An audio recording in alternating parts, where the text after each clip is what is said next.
अगर यहाँ पर हिंदी में प्रचार हो रहा है तो हिंदी में हम वर्शिप भी कर रहे हैं, स्पेनिश में नहीं कर रहे हैं, फ्रेंच में नहीं कर रहे हैं, क्योंकि आप हिंदी समझते हैं, पंजाबी समझते हैं, तो ही पंजाबी समझते हो। बहुत सारे लोग जो सुनने वाले हैं दूसरी स्टेट्स के, वो हिंदी समझते हैं, इसलिए प्रचार हिंदी में चल रहा है, वर्शिप हिंदी पंजाबी में चल रही है। अगर हमने सब जातियों के लोगों को चेला बनाना है तो सब जातियों की भाषाओं में प्रचार भी होगा और सब जातियों की भाषाओं में वर्शिप भी होगी। वो हिंदी हो, पंजाबी हो, वो संस्कृत हो, वो कोई भी भाषा हो सकती है। लेकिन जब दूसरी भाषाओं में आप वर्शिप करते हैं,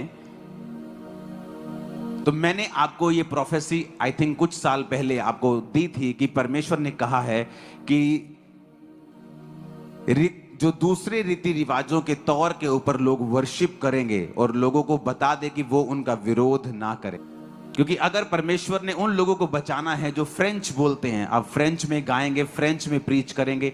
अगर आप उन लोगों को बचाना है जो संस्कृत बोलते हैं, आप संस्कृत में प्रीच करेंगे, संस्कृत में आप गाएंगे। लेकिन गाने वालों को सिर्फ इस चीज का ध्यान रखना है कि वो बाइबल की स्पिरिट से आउट ना हो।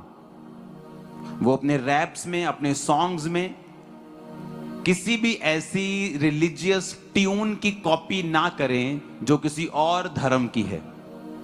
इससे परमेश्वर का मसा नहीं उतरता है। आप भाषा यूज कर सकते हैं, आप रीति उस कल्चर को यूज कर सकते हैं, बट आपकी स्पिरिट जो है वो क्रिश्चियन रहनी चाहिए।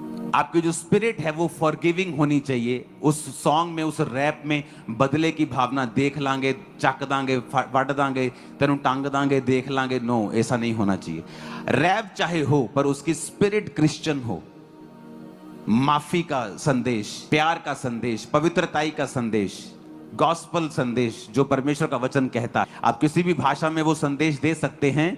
आपकी स्पिरिट राइट होनी चाहिए, भाषा कोई भी हो, क्योंकि परमेश्वर उन लोगों को बहुतायत से इस्तेमाल करने वाला है और सब जातियों को वो चेला बनाने वाला है।